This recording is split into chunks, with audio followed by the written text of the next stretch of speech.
suatu kegiatan untuk mencari dasar hukum. Terus kemudian ada namanya metode penemuan hukum. Ini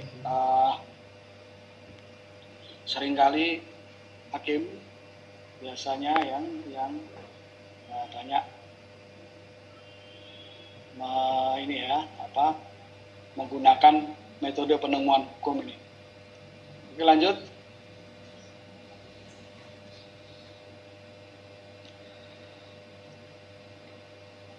Selanjutnya untuk bagaimana membangun argumentasi hukum, itu seperti yang saya sebutkan di atas tadi, bahwa dasar utamanya adalah sebuah logika.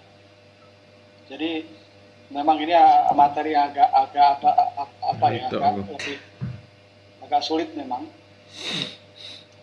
Materi ini agak sulit karena lebih dekat kepada, kalau kalian pernah belajar tentang filsafat logika, ini memang dasarnya dari sana. Argumen itu dasarnya adalah sebuah logika. Logika itu dasar untuk membentuk alur berpikir. Jadi logika itu dasar untuk membentuk alur berpikir. Jadi kalau lebih sering orang mengatakan bahwa seorang IPS, katakanlah seperti itu, terutama kaitan dengan masalah hukum, maupun orang ilmu sosial, itu tidak jauh dari cara berlogika sebenarnya. Sama dengan seorang pengacara. Ketika membela sebuah perkara, itu sebenarnya kan seperti hanya kayak seni.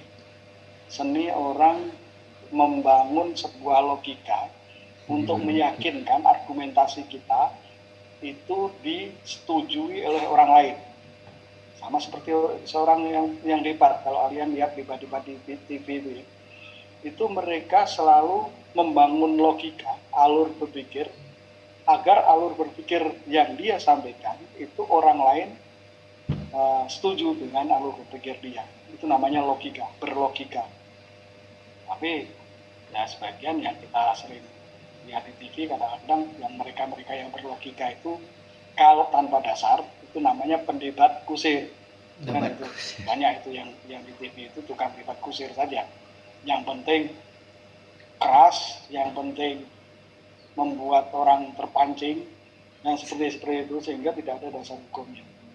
Jadi kalian bisa belajar itu kalau misalnya melihat di ILC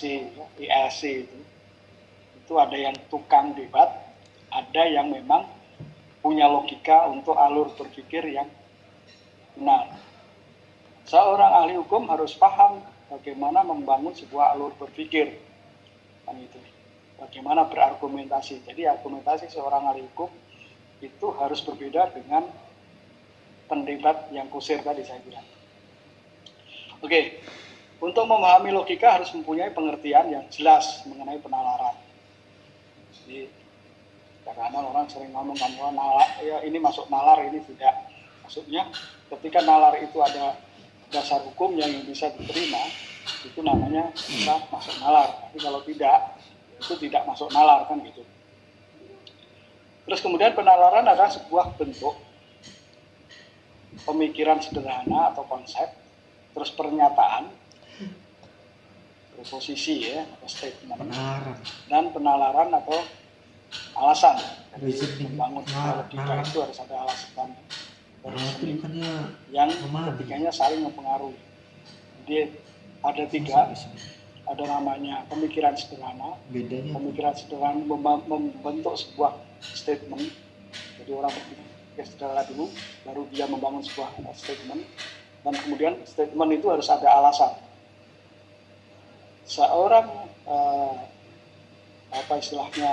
penalaran dalam sisi hukum, dia harus paham bagaimana dasar hukum yang dia buat statement tadi.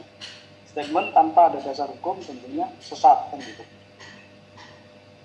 Selanjutnya logika adalah sebuah metode menilai penalaran untuk menyampaikan sebuah argumentasi. Jadi argumentasi itu seperti kaitan dengan awal tadi, argumentasi harus ada logikanya. Kalau tidak ada logikanya, argumentasi itu dianggap kosong. Jadi argumentasi tanpa ada logikanya. Teori argumentasi adalah cara mengkaji bagaimana menganalisis, merumuskan atau argumentasi secara cepat, jelas, rasional, dengan pengembangan universal dan diagnosis rasionalitas argumentasi hukum. Jadi itu rasional, universal, artinya diakui secara umum, secara keilmuan, rasionalitas argumentasi. Oke, lanjut. Kuliah ya bro. Lanjut ke ini.